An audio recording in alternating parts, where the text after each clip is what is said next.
बहनों भाइयों नमस्कार, जय माता की। मैं हूं पंडित दिनेश नारायण पांडे और आप देख रहे हैं अपना लोकप्रिय चैनल ग्रहवाणी। आपका हार्दिक अभिनंदन करता हूं, स्वागत करता हूं, आभार व्यक्त करता हूं कि अपना कीमती समय निकाल करके इस वीडियो में आप हमारे साथ हैं। इस वीडियो में चर्चा होगी वृश्चिक लग्न वृश्चिक राशि पर जनवरी 2025 के राशिफल की। इस महीने में आपको क्या मिलने वाला है, यानी नया वर्ष का नया महीना आपके लिए कौन सी सौगात लेकर के आ रहा है, कौन सी तरक्की के रास्ते दे रहा है और कहां पर आपको परेशानियां हो सकती हैं, इन सारी बातों पर चर्चा होगी।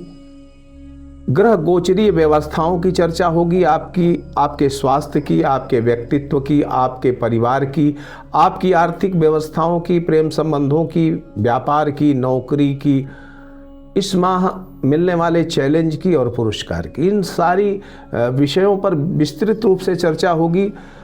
तो बहनों भाइयों, इस वीडियो की शुरुआत करता हूं। अगर आप वृश्चिक लग्न या वृश्चिक राशि के हैं तो ध्यान दीजिएगा, आपके जीवन में कौन सी ऐसी राशि है, कौन सा ऐसा ग्रह है जो आपकी तरक्की, आपकी रफ्तार में स्पीड ब्रेकर का काम करता है, यानी स्पीड ब्रेकर लगता है और आपकी प्रगति रुक जाती है।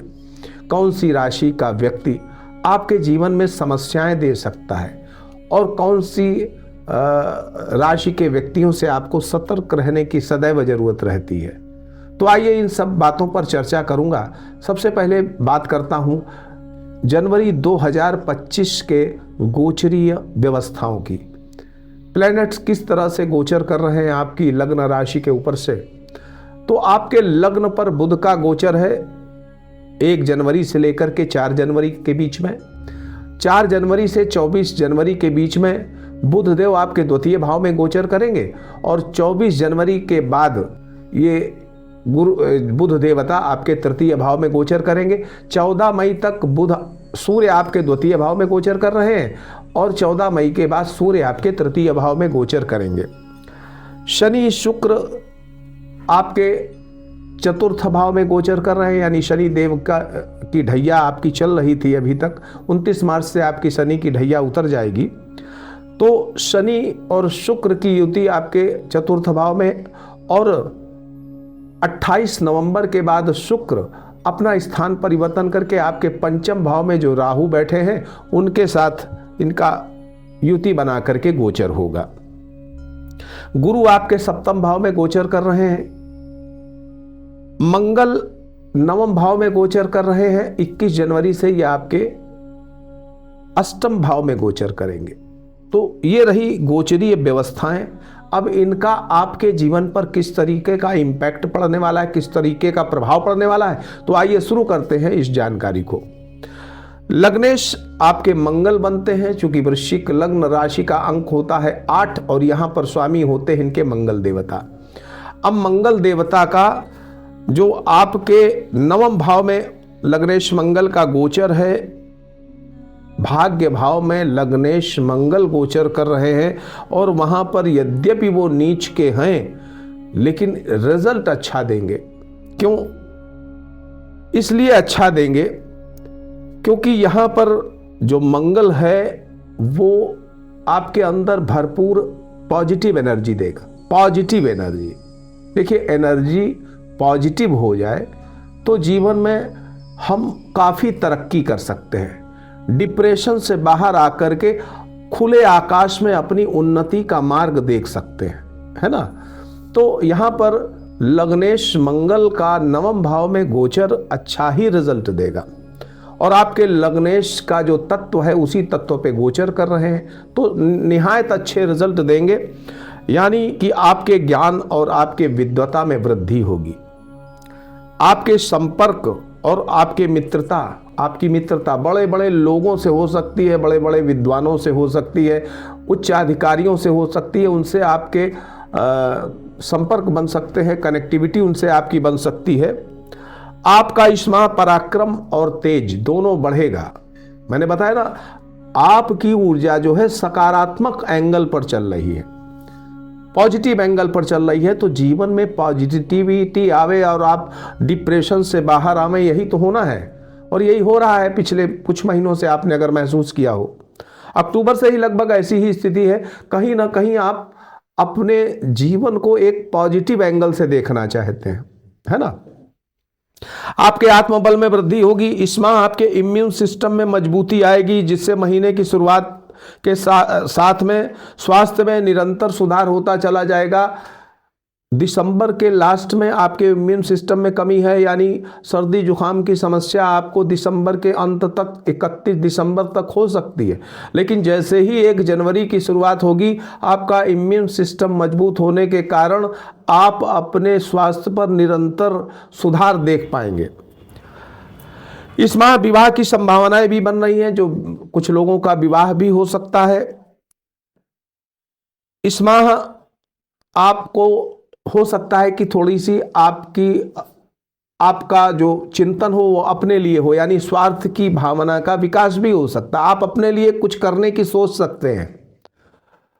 इस माह आपकी उदारता और मिलनसारिता में कोई कमी नहीं आएगी। उदारता और मिलनसारिता जैसी आपकी रही है वैसी ही रहेगी।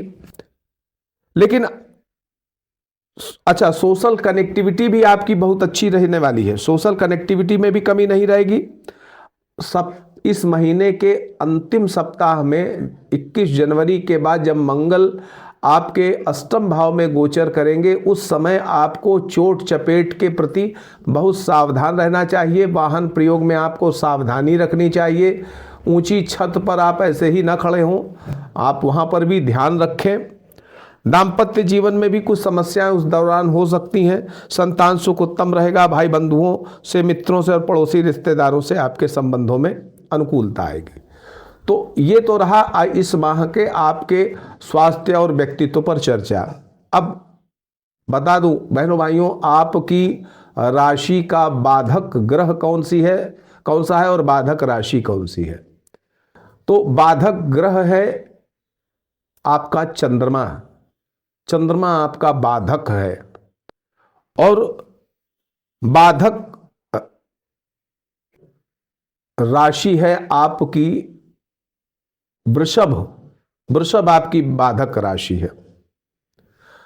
बाधक ग्रह चंद्रमा इसलिए है क्योंकि आप अपने मन को नियंत्रित न कर पाए तो सफलताओं से बहुत दूर चले जाते हैं। तो आप अपने मन को नियंत्रित करके रखिएगा, सफलताएं आपको मिलते चली जाएंगी। मेष राशि के व्यक्ति से थोड़ा सा आपको सुख जैसा आप चाहते हैं वैसा नहीं मिल पाता है ना। वहीं पर मिथुन राशि के व्यक्ति से आपको बहुत सतर्क और सावधान रहना चाहिए। शुक्र ग्रह भी आपके लिए बाधक है, यानी आप अपने अगर चरित्र में कहीं भी गड़बड़ी करते हैं तो भी आप अपने जीवन पथ से भटक सकते हैं। आर्थिक पक्ष को इस महीने देखा जाए बहनों भाइयों, तो धनेश आपके बनते हैं गुरु और लग्नेश मंगल के साथ श्रेष्ठ मैत्री संबंध बना रहे हैं। यानी इस महीने आप बैंक बैलेंस और सेविंग में अच्छी वृद्धि कर पाएंगे, इसमें कोई समस्या नहीं बनेगी। आकस्मिक धन और विदेशों से धन, विदेशी मुद्रा से धन आपको प्राप्त हो सकता है। सट्टा लॉटरी शेयर स्टॉक मार्केट में आपकी रुचि बढ़ेगी और यहां से भी आपको लाभ मिल सकता है। लेकिन फाइनेंशियल जो एक्सपर्ट हैं उनकी सलाह जरूर लीजिएगा, मेरे कहने पर इन्वेस्टमेंट मत करिएगा। मेरे भाइयों, ससुराल पक्ष से भी आपको धन लाभ इस महीने मिल सकता है। जीवन साथी को भी नौकरी या व्यापार में आत्मनिर्भरता मिल करके वहां से भी आपको धन मिल सकता है। धनेश गुरु का सप्तमेश के साथ में तात्कालिक मैत्री संबंध आपके व्यापार को विदेश तक फैला सकता है। लाभेश बुध का 4 जनवरी तक आपके लग्न में बैठना क्रोध और जिद से आपकी आर्थिक हानि भी दे सकता है। वहीं 4 से 24 जनवरी तक धन भाव में आपके लाभेश का बैठना धनार्जन में कुछ कमी कर सकता है। दैनिक आय में कमी हो सकती है। आर्थिक मामले में अनादर होने की संभावनाएं भी बन सकती हैं। इस महीने बुध आपको सपोर्ट करता हुआ नहीं दिख रहा है, जो आपका लाभेश है और जो आपका अष्टमेश है। यहाँ बुध सपोर्ट करता हुआ इस महीने नहीं दिख रहा है, इसलिए मेरी सलाह है कि गणपति साधना जरूर करिएगा। गणपति मंत्र ओम गम गणपतये नमः या संकट नाशन गणेश स्तोत्र का पाठ करना आपके लिए ठीक रहेगा।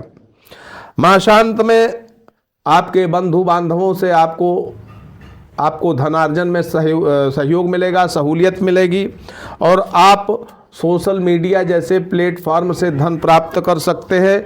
लेखन प्रकाशन जमीन से जुड़े हुए हैं, जो भूगर्भ शास्त्री हैं, जो गुप्त विद्याओं के ज्ञाता हैं, जो ज्योतिष के क्षेत्र में हैं, जो रिसर्च के क्षेत्र में हैं, जो न्याय विभाग से जुड़े हुए हैं, जो मेडिसिन से जुड़े हुए हैं, इस माह के अंत तक बहुत अच्छा लाभ कमा सकते हैं।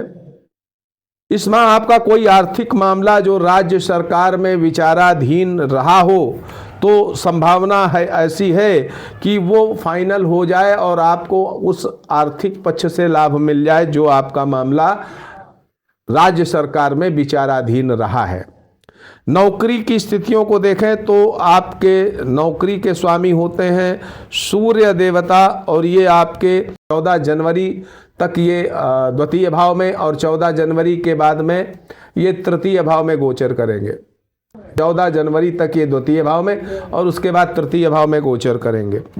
अब यहाँ पर जो सूर्य हैं वो लग्नेश से तात्कालिक शत्रुता बना करके बैठे हुए हैं।